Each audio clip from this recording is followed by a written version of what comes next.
How to add subtitle in Clipchamp. Want your video to speak loud and clear, even with the sound off? Let's add subtitle in Clipchamp.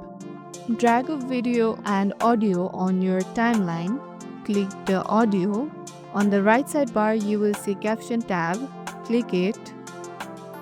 You will see Generate Auto Caption with AI. Click Try Now. Select the language for your subtitle. Then hit Transcribe Media. Clipchamp will transcribe it for you automatically. It only takes a few seconds. And boom, instant subtitle. Clipchamp does a great job, but always double check your subtitle, fix any typos, timing issue, or names it misword. Now, the fun part, styling. Change the font, size, color, and background to match your video's vibe. Bold, chill, you decide. Want them at the top instead of bottom, drag them. Once you are happy, hit export and the subtitle will be baked right into the video.